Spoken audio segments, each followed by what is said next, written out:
9 अगस्त 2024 की सुबह कोलकाता में एक पिता के पास RG Kar medical hospital and college से कॉल आता है। कॉल पे उस आदमी ने पूछा, क्या आप लेडी डॉक्टर के पिताजी बोल रहे हैं? तो उन्होंने बोला हाँ। उन्होंने बोला कि आप जल्दी से हॉस्पिटल आ जाइए क्योंकि आपकी बेटी बहुत ज़्यादा बीमार है। वो पिता घबरा गए।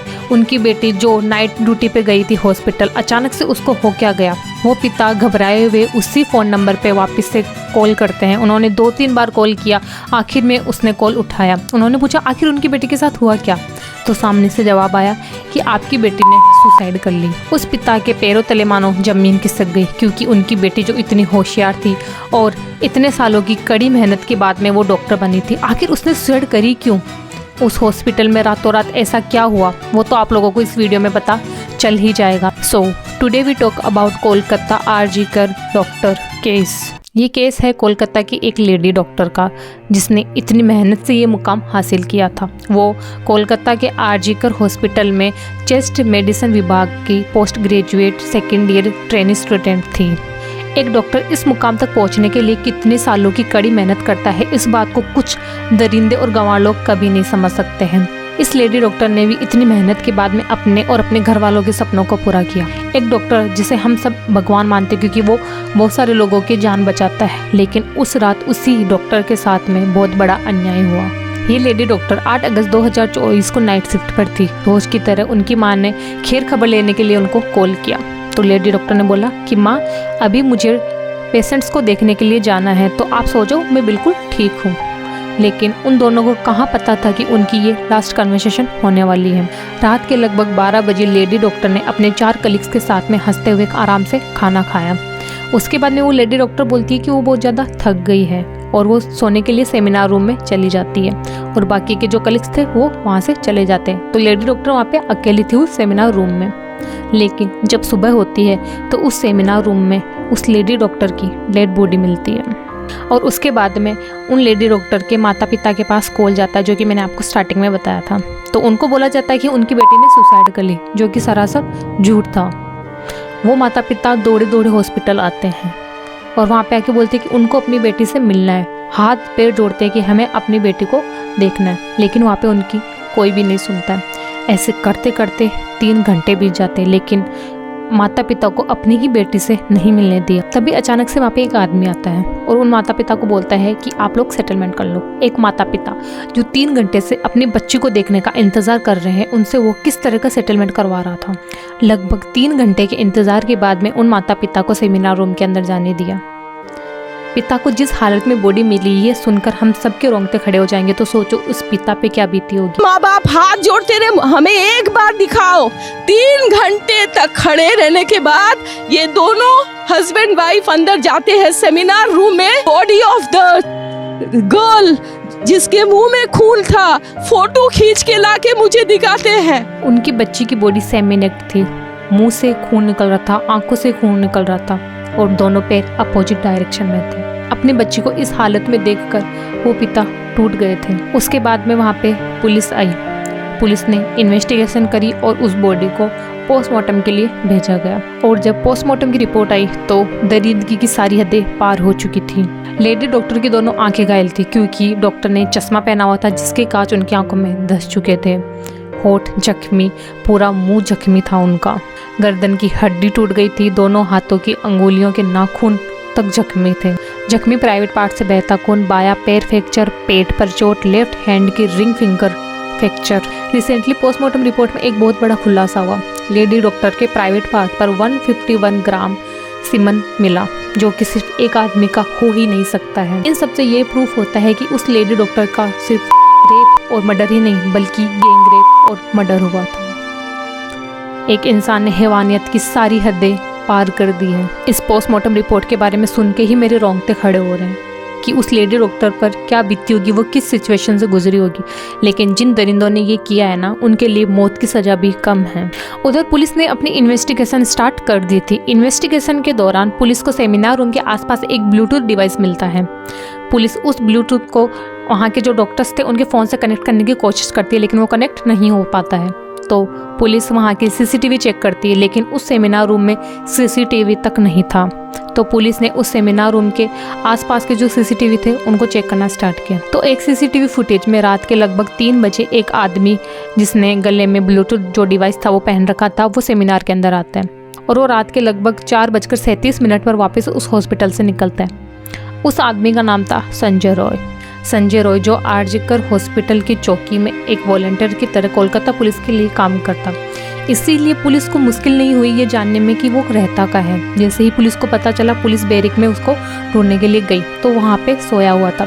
पुलिस ने उसे उठाया। उससे पूछताछ करने से पहले ही पुलिस ने उसका फ़ोन लिया और उस ब्लूटूथ डिवाइस से उसे कनेक्ट किया, तो वो एक बार में ही आसानी से कनेक्ट हो गया। उसके बाद में पुलिस ने उस बैरिक की तलाशी ली तो उसने जो रात को कपड़े पहने हुए थे वो सारे धुले हुए थे, लेकिन जो उसके जूते थे उन पे पुलिस को खून के धब्बे मिले। तो पुलिस को कंफर्म हो गया था कि यही है वो जिसने ये सब किया है। तो पुलिस ने उसको अरेस्ट किया। अब सवाल ये उठता है कि आखिर उस लेडी डॉक्टर और संजय के बीच में कनेक्शन क्या था कि उसने इतनी बेरहमी से उसका मर्डर कर दिया। संजय पुलिस में तो नहीं था, लेकिन वह पुलिस के लिए काम करता था। वह आरजीकर हॉस्पिटल की जो पुलिस चौकी थी उसमें एज ए वॉलंटियर काम करता था। वो पुलिस के साथ बहुत ज़्यादा इन्वॉल्व था। उसने अपनी बाइक पर कोलकाता पुलिस का लोगो लगा रखा था। उसकी टी शर्ट, उसकी केप, सब पर कोलकाता पुलिस का लोगो था। इसीलिए ज़्यादातर लोग उसको पुलिस वाला ही समझते थे और इसी वजह से उसको हॉस्पिटल में आने से भी कोई रोकता नहीं था कि हाँ भाई पुलिस का ही आदमी है, और इसी चीज़ का वह फ़ायदा उठाता था। सरकारी हॉस्पिटल्स में इतनी ज़्यादा भीड़ रहती है ना, लोग बाहर खड़े रहते हैं, उनको बेड तक नहीं मिलता है। तो संजय पुलिस का सहकर्मी होने की वजह से उसकी जान पहचान बहुत ज़्यादा थी, इसीलिए उसने इस बात का फ़ायदा उठाया। उसने क्या किया, उस भीड़ में से वो ऐसे लोगों को देखता जो उसे थोड़े बहुत पैसे दे सकते हो। वह उनको बोलता कि वह उनको बेड दिलाएगा, उसके बदले उनको पैसे दो। तो वह अपनी जान पहचान से उन लोगों को बेड दिलवाता और वो लोग उसके बदले उनको पैसे देते थे। और पुलिस का सहकर्मी होने की वजह से वह पुलिस के बैरिक में ही जाके सो जाता था। 8 अगस्त 2024 को संजय रात के लगभग 11 बजे एक मरीज के हालचाल पूछने के लिए जाता है, जिसका उसने पैसे लेकर दाखिला करवाया था। वह थोड़ी देर उस मरीज के पास रुकता है, उनको जो भी दिक्कत थी वह पूछता है और फिर थोड़ी देर बाद में वहाँ से चला जाता है। कुछ घंटों के बाद में संजय 9 अगस्त रात की 1 बजे वापस से हॉस्पिटल में आता है, लेकिन इस बार वह दूसरे मरीज से मिलने के लिए आता है जिसकी सर्जरी दूसरे दिन होने वाली थी। उस टाइम उस मरीज की सर्जरी की तैयारियां चल रही थी। तो संजय उनसे पूछता है कि आपको कोई दिक्कत हो तो मुझे बता देना। थोड़ी देर बाद में संजय हॉस्पिटल के पीछे की तरफ एक सुनसान जगह पर जाता है उस मरीज के एक रिलेटिव के साथ में। वो दोनों वहाँ पे बैठकर घंटे भर तक शराब पी रहे थे। उसके बाद में उस मरीज का जो रिलेटिव था वो वहाँ से चला जाता है। रात के लगभग 3 बज रहे थे और संजय अब अकेला था। वो हॉस्पिटल के 3rd फ्लोर पर जाता है जो चेस्ट डिपार्टमेंट का फ्लोर था, और उसी फ्लोर पर एक सेमिनार रूम था जिसमें वो लेडी डॉक्टर रेस्ट कर रही थी।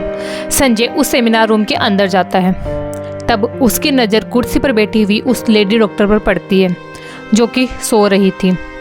शराब के नशे में संजय की नीयत खराब हो जाती है और वो उस लेडी डॉक्टर के साथ ज़बरदस्ती करने लगता है। जब डॉक्टर पर हमला हुआ तो खुद को बचाने के लिए डॉक्टर ने पूरी ताकत से लड़ाई करी और इन्हीं के बीच में डॉक्टर को वो सारे जख्म आए जो पोस्टमार्टम रिपोर्ट में आए थे। डॉक्टर की गर्दन की हड्डी टूट गई थी। उनके चश्मे पर हाथ लगने से चश्मे का कांच टूटकर उनकी आंखों में धंस गया था। पूरा चेहरा जख्मी हो गया था। लगातार हमले से जूझने के कारण डॉक्टर का पूरा शरीर जख्मी हो रहा था। वह धीरे धीरे होश खो रही थी और उस संजय ने डॉक्टर का गला दबाया जिसके कारण डॉक्टर की मौत हुई थी। डॉक्टर अपना होश खो बैठी या फिर मर चुकी थी ये नहीं पता। उसके बाद में संजय को मौका मिला तो उसने लेडी डॉक्टर का रेप किया। ये बात क्लियर नहीं है कि उसने ये सब डॉक्टर के मरने से पहले किया या फिर डॉक्टर के मरने के बाद किया। संजय पूरे 40 मिनट उस सेमिनार रूम में था और इन्हीं 40 मिनट के बीच ये सब कुछ हुआ था। उसके बाद में संजय नॉर्मली उस हॉस्पिटल से बाहर निकलता है। उसके बाद में वो और कहीं नहीं बल्कि हॉस्पिटल के पास के जो पुलिस की जो बैरिक थी उसी में जाकर सो जाता है जैसे कि कुछ हुआ ही ना हो। और उसके बाद में सुबह में पुलिस आती है और उसको अरेस्ट करके ले जाती है। और पुलिस ने संजय की सारी इन्फॉर्मेशन निकलवाई। तब पता चला कि संजय की ऑलरेडी 4 शादियां हो चुकी थी।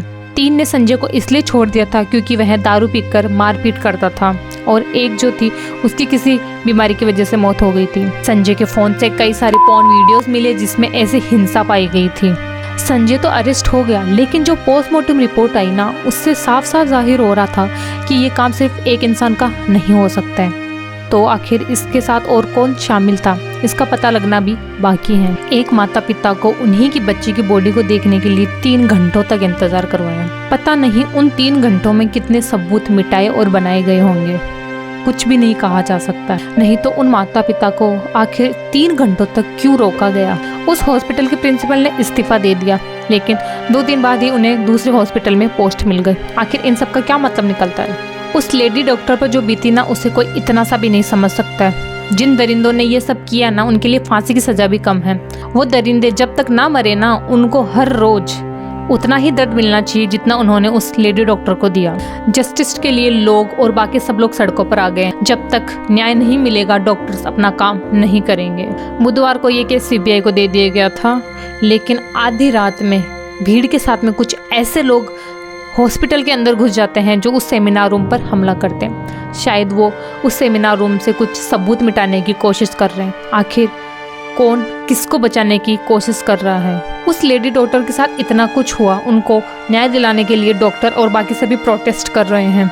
अगर अभी भी न्याय नहीं मिलता है तो क्रिमिनल्स को किस बात का डर रहेगा और क्राइम्स पर कैसे रोक लगेगी। एक हॉस्पिटल जिसमें डॉक्टर अपने मरीजों की जान बचाता है, लेकिन वो खुद ही उस हॉस्पिटल में सेफ नहीं है, तो उस हॉस्पिटल के जो पेशेंट्स, स्पेशली जो लेडी पेशेंट्स होगी, उनकी जिम्मेदारी कौन लेगा। आज डॉक्टर के साथ हुआ है, कल को किसी के साथ कहीं पर भी ये हादसा हो सकता है। इस केस में रोज नए नए खुलासे हो रहे हैं जो दिल दहलाने वाले हैं, लेकिन अभी तक जितना भी पता चला उनमें से कितना क्या सच है ये हम नहीं कह सकते हैं। आई होप जो लोग प्रोटेस्ट कर रहे हैं वो उनका सफल हो पाए और न्याय मिल पाए, ताकि ऐसा दर्दनाक मामला आगे हमें ना देखने को मिले।